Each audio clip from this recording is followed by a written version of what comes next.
नमस्कार दोस्तों, स्वागत है आपका हमारे इस चैनल धूप धुनुची आरती में। दोस्तों, सरस्वती पूजा के दिन अखंड धूप धुनी के बारे में जो है वो किस समय जलाना चाहिए, ये आप लोगों ने कहा है कि अखंड धूप धुनी जो है वो क्या पूरे दिन ही जलाकर रखना चाहिए या फिर उसका कोई निर्दिष्ट समय होता है। तो देखिए, अखंड धूप धुनी अगर जलाते हैं, जैसे कि अखंड दीपक अगर जलाया जाए, तो नियम के अनुसार आप जिस दिन पूजा कर रहे हैं उस दिन पूजा के समय से लेकर मंगल मुहूर्त यानी कि पूजा जब आप शुरू कर रहे हैं पूर्वाह्न से पहले ही जो है ये अखंड दीपक या फिर अखंड धुनी जो है वो जलाकर जो है आपको दूसरे दिन यानी कि षष्ठी तिथि पंचमी तिथि में श्री पंचमी यानी कि सरस्वती पूजा जो है वो पंचमी तिथि में होती है और षष्ठी के दिन जब तक आप जो है सुबह की पूजन आरती आदि ना कर लेते हैं तब तक जो है आपको ये अखंड धुनी जो है वो जलाकर रखना चाहिए, यानी कि जब तक आप कलश नहीं हिलाते हैं तब तक जो है आपको ये अखंड धूप धुनी जलाकर रखना है। पर एक होता है नित्य, यानी कि आप जो है साक्षी रूप में सुबह से लेकर संध्या आरती तक भी जो है आप धूप धुनी प्रज्वलन कर सकते हैं। तो आप अगर अखंड रूप से अगर करते हैं तो आपको जो है वो संपूर्णता उस दिन रात्रि का भी आपको उसे प्रज्वलन करके रखना है और दूसरे दिन सुबह जाकर जो है जब आप कलश हिलाएंगे तभी जो है वो उसे आप जो है शीतल कर सकते हैं या फिर शीतल होने दे सकते हैं। पर अगर आप नित्य करते हैं यानी कि केवल उस दिन के लिए करना चाहते हैं, साक्षी रूप में आप अखंड धुनी या दीपक भी जलाना चाहते हैं, यहाँ पर अखंड दीप और धुनी में कोई अलग नियम नहीं होता है, दोनों में ही एक ही नियम होता है। उसे जो है आप सुबह जिस समय आप पूजन कर रहे हैं उस समय से लेकर जो है आपको संध्या आरती तक जलाकर यानी कि प्रज्वलन करके जो है अवश्य रखना चाहिए। धूप धुनी अगर आप अखंड धूप धुनी प्रज्वलन कर रहे हैं तो ये जो है आपको हमेशा घी के बाती से ही जलाना चाहिए। बहुत सारे लोग कहते हैं कि क्या कपूर से जलाने से कोई समस्या है। देखिए, समस्या कुछ नहीं होता है, पर हर विधि का जो है ना एक निर्दिष्ट नियम होता है। तो अगर आप जो है धूप धुनी कर रहे हैं सरस्वती पूजा में तो आप जो है यही कोशिश करिए कि धूप धुनी जो है वो आप घी के बाती से ही जलाएं और धूप धुनी को भी जैसे कि मुद्रा आदि प्रदर्शन के माध्यम से आपको स्थापन आदि करना चाहिए। अग्नि स्थापन आप एक प्रकार से उसे बोल सकते हैं या फिर ज्योति स्थापन जिसे कहा जाता है, ये वही है दोस्तों। यहाँ पर एक विषय जो है आप लोगों को ध्यान रखना है, जब भी आपने अखंड दीप या फिर अखंड धुनी जो है आपने प्रज्वलन किए उसके बाद बहुत सारे लोग क्या करते हैं कि उसमें से जोत लेकर जो है बहुत कुछ जलाया जाता है। नहीं, बिल्कुल ऐसा नहीं करना चाहिए। वो कार्य जो है आप लोगों को करना ही नहीं है। अखंड धूप धुनी जो है आपने स्थापन आदि कर दिए तो अब उसमें जो है माता का ज्योति रूप में जो है ना वहां पर आगमन होता है, इसलिए उसे जो है किसी भी प्रकार का कोई छेड़छाड़ नहीं करना चाहिए। बहुत से लोग जो है उससे आरती भी करते हैं, बहुत से लोग क्या होता है कि उससे जो है वो धूप नैवेद्यम आदि की सामग्री आदि भी मतलब घृत आदि भी उसमें डाल देते हैं। नहीं, ऐसा नहीं है दोस्तों, ऐसा आपको बिल्कुल नहीं करना चाहिए। अखंड धूप धुनी जो होगा वो आपने स्थापन कर दिए, आप उसके पूजन कर सकते हैं, पर उसे हिलाया नहीं जाता है या पर ना ही उससे आरती किया जाता है, ना कि उसमें से अग्नि लेकर आपको जो है धूप दीप कुछ भी प्रज्वलन करना है। ये जो है ये गलत विधि है। जो लोग इस विधि को करते हैं यानी कि वो अखंड धूप धुनी से फिर से जो है आरती आदि करना चाहते हैं या फिर करते हैं, वो गलत विधि होता है। आपने जो है एक बार धूप धुनी जो है वो स्थापन किए तो ज्योति रूप में माता का वहां पर स्थापन हो रहा है, तो इसलिए उसे तभी आपको हिलाना चाहिए जब जो है आप कलश आदि हिला रहे हैं। और साक्षी रूप में आप कर रहे हैं तो आपको जो है सुबह से लेकर वो साक्षी रूप में, ये साक्षी रूप में एक जैसे कि साक्षी दीपक होता है ना कि सुबह से लेकर संध्या तक जलाई जाती है जब तक आपकी आरती आदि संपूर्ण नहीं होता उस दिन के, तो इसे नित्य भी कहा जाता है। नित्य का मतलब होता है कि केवल उस दिन के लिए नित्य। वैसे तो ये नित्य कर्म नहीं हो रहे हैं, मतलब नित्य पूजा का मतलब होता है प्रतिदिन की पूजा, पर नित्य क्या अर्थात होता है कि जैसे ये एक्चुअली नित्य शब्द जो है ना वो नवरात्रि के समय विशेष करके होता है, क्योंकि नवरात्रि 9 दिनों का उत्सव होता है, तो हर दिन के अलग अलग जो है वो नित्य धूप धुनी जलाई जाती है, यानी कि प्रतिपदा के द्वितीया के तृतीया के इस प्रकार के। तो सरस्वती पूजा में भी आप जो है सुबह से लेकर संध्या के आरती तक जो है आप धूप धुनी जला सकते हैं, जो एक प्रकार से साक्षी रूप में अखंड धुनी होगा। पर अगर जो है आप संपूर्णतः केवल अखंड धूप धुनी ही जला रहे हैं तो आपको जो है सुबह से लेकर दूसरे दिन षष्ठी पूजा आदि करने के बाद, आरती करने के बाद, कलश हिलाने के बाद ही जो है आपको उस धूप धुनी को हिलाना चाहिए दोस्तों। ये बात जो है आप ध्यान रखिए, एक जो है साक्षी रूप में और एक जो है पूर्णतः अखंड रूप में, अर्थात वो जो है वो दूसरे दिन कलश हिलाने के साथ ही जो है आपको हटाना चाहिए या पर जो है आप हिला सकते हैं। और साक्षी रूप में जो आप रख रहे हैं वो आप सुबह के समय प्रज्वलन कर रहे हैं और संध्या के समय तक जो है उसे आपको, जब तक आप आरती क्रिया आदि आपका पूर्ण नहीं हो जाता तब तक जो है उसे आपको प्रज्वलित करके रखना है दोस्तों। उसके बाद अपने आप उसे आप शीतल कर सकते हैं।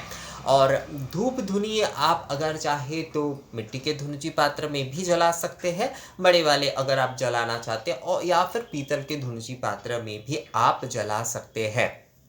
पहले के समय ना मैं इसके ऊपर जो है बाद में आप लोगों के साथ इसके ऊपर मैं पढ़ाई कर रहा हूँ अभी, तो इसके ऊपर आप लोगों से बाद में बहुत सारे वीडियो शेयर करूँगा दोस्तों कि जो सौर संप्रदाय होते, जो सूर्य उपासक जो संप्रदाय होते थे, उनके जो भी सारे पूजन आदि होता था वो इस प्रकार से जो है ना धूपाग्नि में जो है प्रदान किए जाते थे, जैसे कि अक्षत आदि ये सब कुछ जो है, और अखंड धूप धुनी कई समय जलाकर जो है ना उपासना आदि किए जाते थे।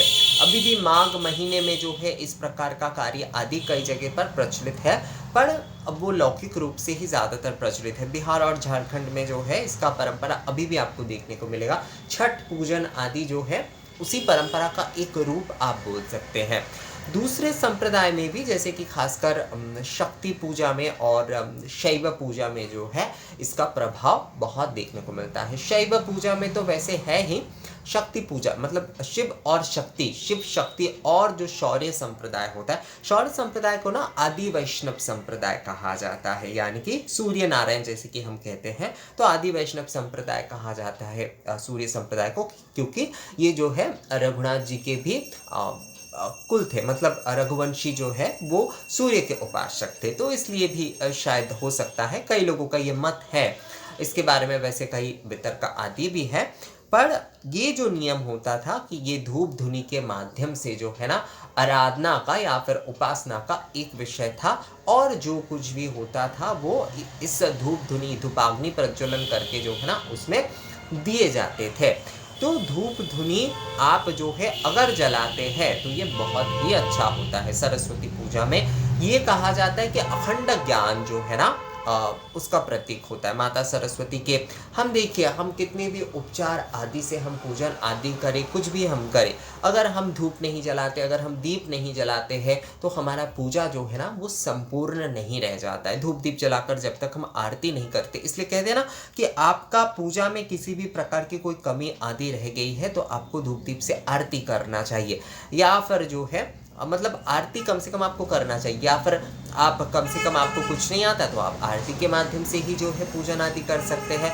और आपके पूजा आप बहुत अच्छे तरीके से तो बहुत कुछ कर लिए, पर अगर आप जो है अंत में जाकर आरती नहीं करते, संपूर्णता नहीं होता है उस पूजा की, तो धूप दीप जो है वो एक बहुत इम्पॉर्टेंट पार्ट होता है हर पूजा का दोस्तों। तो ये विषय आप लोग ध्यान रखिएगा।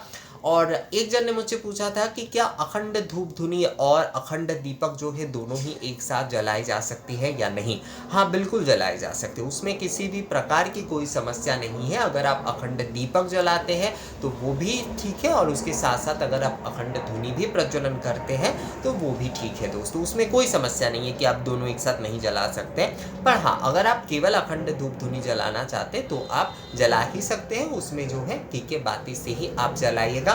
इसके ऊपर ऑलरेडी जो है वीडियो काफ़ी है, आप उसे चेक कर सकते हैं कि किस तरीके से अखंड धूप धुनी जो है वो जलाई जाती है। घी बाती के साथ, देवदार के काष्ठ आदि के साथ, और नारियल के छिलके जो है वो थोड़ा बड़े बड़े तौर पर लेकर जो है ना आपको धूप धुनी जलाना है और उसमें राल गुग्गुल घृत आदि इसका इस्तेमाल तो आपको अवश्य रूप से करना ही है। चंदन के भी छोटे छोटे काष्ठ अगर आपको मिलते हैं तो उसका भी आप जो है ना उपयोग कर सकते हैं। धूप धुनी जो है वो बहुत समय तक जलता रहेगा। और धूप धुनी में कभी भी जो है जब हम अखंड धूप या फिर जो धूप धुनी जला रहे हैं इस प्रकार से, तो इसमें जो है ना बहुत तेज धुआं कभी भी नहीं होना चाहिए। ये विषय जो है आपको हमेशा ध्यान रखना चाहिए कि इसमें तेज धुआं नहीं होता है। इसमें धीमे धीमे जो है ना एक मधुरता के साथ जो है, एक सुंदरता के साथ जो है धूप शिखा जो है वो उड़ती रहेगी।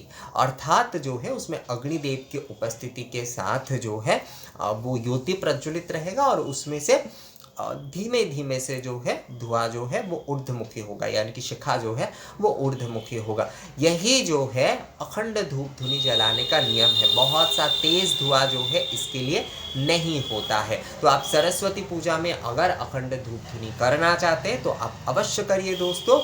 अगर पूर्ण इसे कहा जाता है पूर्ण अखंड धूप धुनी, तो पूर्ण अखंड धूप धुनी अगर कर रहे हैं तो आपको पूजा के दिन सुबह यानी कि मंगल मुहूर्त में जब आप सूचना आरती कर रहे हैं पूजा की, उस समय से लेकर दूसरे दिन के आपके पूर्वाह्न की पूजा तक यानी कि कलश आदि हिलाने तक आपको प्रज्वलित करके रखना है।